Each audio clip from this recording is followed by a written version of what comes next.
read, everybody.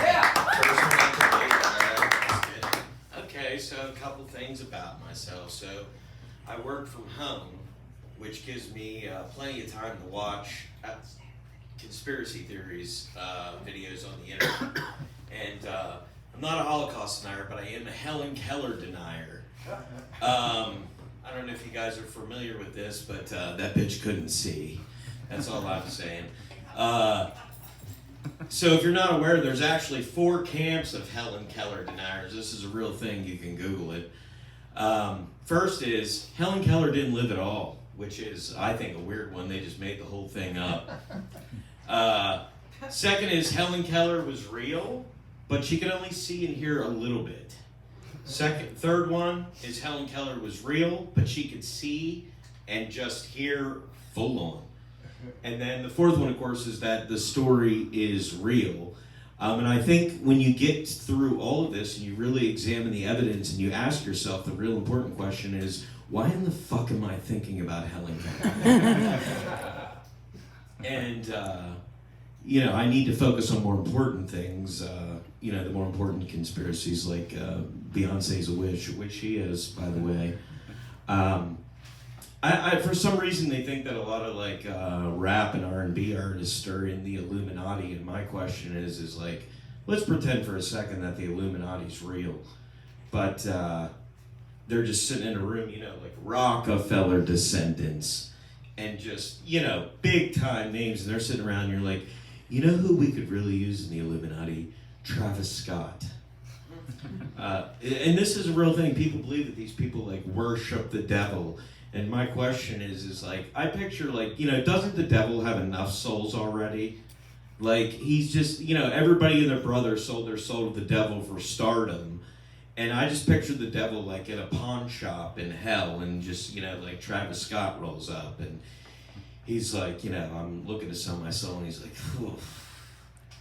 We're all filled up down here. We got 3-6 Mafia as the house band. And oh yeah, we don't have any more. And Travis Scott keeps questioning. He's like, well, I tell you what, I'll give you a couple of #1 hits, and you can fuck a Kardashian. How's that sound? And of course he agrees.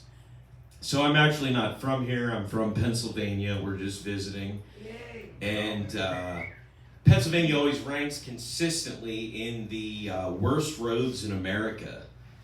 And so I was all pumped up because I was like, before we came down here, I was like, who has the best roads in America?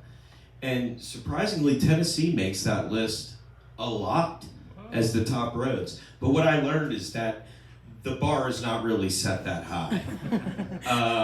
There's not, if Pennsylvania did some work, they just spent a few $million, they'd be at the top of the list, because let me tell you, it's shitty. When I first got to town though, somebody told me, we stopped at a gas station, the guy told me, he said, you look like a fat Patton Oswalt. And what the guy didn't know is I actually judge my fatness based on 90s TV sitcom characters.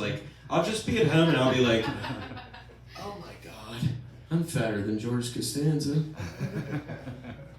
But what he actually said to me, he kind of made my day at first, because he's like, you look like that guy from King of Queens. And I was like, hey, Kevin James, he's doing all right.